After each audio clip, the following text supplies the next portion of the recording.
భారత్ తన ఇంధన భవిష్యత్తు కోసం ఓ పెద్ద పందెమే వేస్తోందన్నమాట. ఏంటంటే శిలాజ ఇంధనాలని పక్కనబెట్టి పూర్తిగా ఓ కొత్త టెక్నాలజీ వైపు అడుగులేస్తోంది. ఆ టెక్నాలజీ పేరే గ్రీన్ హైడ్రోజన్. సో ఈరోజు మనం భారతదేశం ఎంతో ప్రతిష్టాత్మకంగా తీసుకున్న ఈ గ్రీన్ హైడ్రోజన్ మిషన్ వెనుకున్న ప్లాన్ ఏంటి, దాని లక్ష్యాలు ఎంత పెద్దవి అనే విషయాలు చూద్దాం. అసలు ఆలోచించండి, దాదాపు 140 కోట్ల జనాభా ఉన్న మన దేశం శిలాజ ఇంధనాల మీద ఆధారపడకుండా తన భవిష్యత్తు శక్తి అవసరాలని ఎలా తీర్చుకోగలదు? ఇది మామూలు సవాలు కాదు, చాలా పెద్దది. దీనికి ఏదో చిన్న పరిష్కారం సరిపోదు, ఓ విప్లవాత్మకమైన సమాధానమే కావాలి. మరి ఆ విప్లవాత్మకమైన సమాధానమే ఈ జాతీయ గ్రీన్ హైడ్రోజన్ మిషన్. దేశాన్ని క్లీన్ ఎనర్జీ వైపు నడిపించడం కోసం ప్రభుత్వం రూపొందించిన ఒక కంప్లీట్ ప్లాన్ ఇది. సరే, ఈ మిషన్ గురించి వివరంగా తెలుసుకునే ముందు అసలు ఫస్టు ఈ గ్రీన్ హైడ్రోజన్ అంటే ఏంటో అర్థం చేసుకోవాలి కదా. దీన్నే ఫ్యూచర్ ఫ్యూయల్ అని ఎందుకంటున్నారో కూడా చూద్దాం. గ్రీన్ హైడ్రోజన్ డెఫినిషన్ చాలా సింపుల్ అండి. ఇది జీరో ఎమిషన్ ఫ్యూయల్. అంటే దీన్ని వాడితే కాలుష్యం అస్సలుండదు. సోలార్ లేదా విండ్ ఎనర్జీ లాంటి పునరుత్పాదక శక్తిని వాడి నీటిని హైడ్రోజన్, ఆక్సిజన్గా విడగొడతారు. అలా తయారైనదే ఈ గ్రీన్ హైడ్రోజన్. ఈ ప్రాసెస్ని ఎలక్ట్రాలిసిస్ అంటారు. ఇదెలా పనిచేస్తుందంటే, ముందుగా నీరు తీసుకుంటారు. ఆ తర్వాత సోలార్ పవర్ లాంటి రెన్యూబుల్ సోర్స్ నుంచొచ్చిన కరెంట్ని ఆ నీటికి పంపిస్తారు. అప్పుడు ఆ కరెంట్ ఏం చేస్తుందంటే, నీటి అణువుల్ని విడగొట్టి ప్యూర్ హైడ్రోజన్ని, ఆక్సిజన్ని వేరుచేస్తుంది. సింపుల్.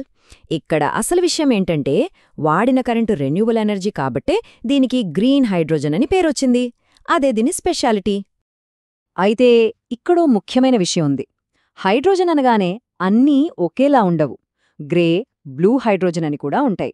వాటిని శిలాజ ఇంధనాలతో తయారు చేస్తారు. దానివల్ల కార్బన్ డయాక్సైడ్ గాల్లోకొస్తోంది. అంటే కాలుష్యం తప్పదు. కానీ మన గ్రీన్ హైడ్రోజన్ మాత్రం అలా కాదు. ఇది ఒక్కటే ఎలాంటి కాలుష్యం లేని 100కి 100% క్లీన్ ఎనర్జీ ఆప్షన్ అనమాట. సరే, ఇప్పటిదాకా గ్రీన్ హైడ్రోజన్ అంటే ఏంటో క్లియర్గా అర్థమైంది కదా. ఇప్పుడు ఈ మొత్తం ప్రయత్నానికి మూలమైన ప్రభుత్వం మాస్టర్ ప్లాన్ అంటే ఈ నేషనల్ హైడ్రోజన్ మిషన్ సంగతేంటో చూద్దాం. ఈ మిషన్ని జనవరి 2023లో అఫీషియల్గా లాంచ్ చేశారు. దీని లక్ష్యం చాలా పెద్దది.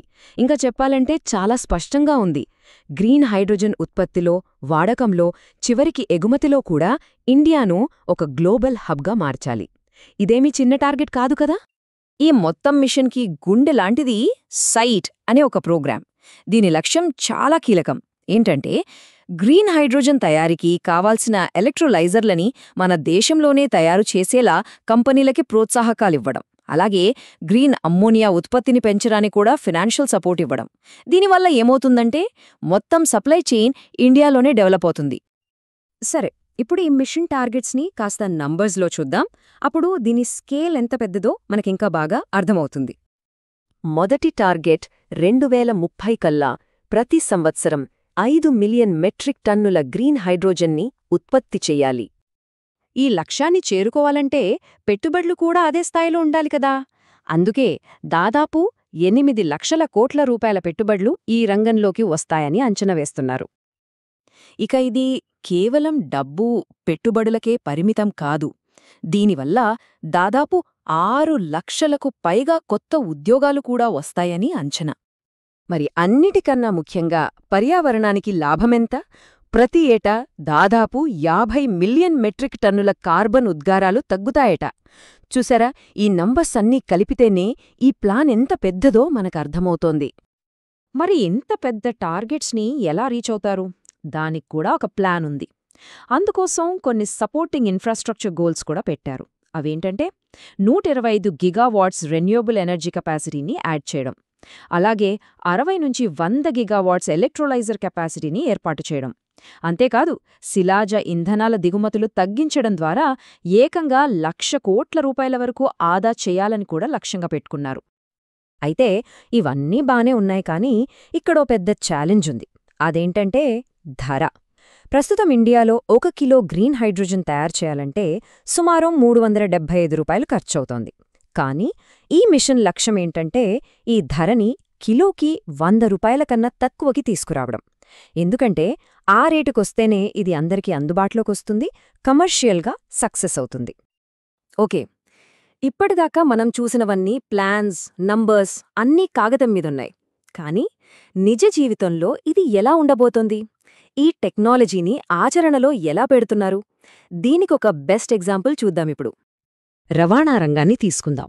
మన దేశంలో మొత్తం కార్బన్ ఉద్గారాలలో ఏకంగా 14% ఈ ట్రాన్స్పోర్ట్ సెక్టర్ నుంచే వస్తోందట.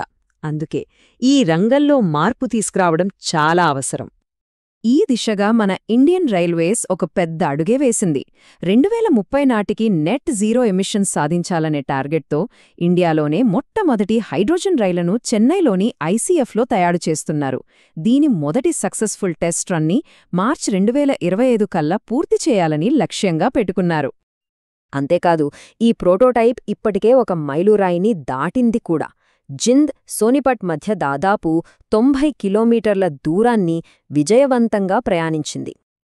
సో, భారతదేశం ఒక సాహసోపేతమైన పందెం వేస్తోంది. తన భవిష్యత్తును హైడ్రోజన్పై నిర్మించుకుంటోంది. ఒకవేళ ఈ హైడ్రోజన్ రైలు ప్రయోగం పూర్తిగా విజయవంతమైతే అది కేవలం ఒక రైలు సక్సెస్ మాత్రమే కాదు, దేశం మొత్తం క్లీన్ ఎనర్జీ వైపు చేస్తున్న ప్రయాణానికి అదొక పవర్ఫుల్ సిగ్నల్ అవుతుంది. మరింత భారీ లక్ష్యాలని మన దేశం చేరుకోగలదా లేదా అనేది రాబోయే దశాబ్దంలో మన ఆవిష్కరణ సామర్థ్యంపైన, మన సంకల్పంపైన ఆధారపడి ఉంటుంది. చూద్దాం ఏం జరుగుతుందో.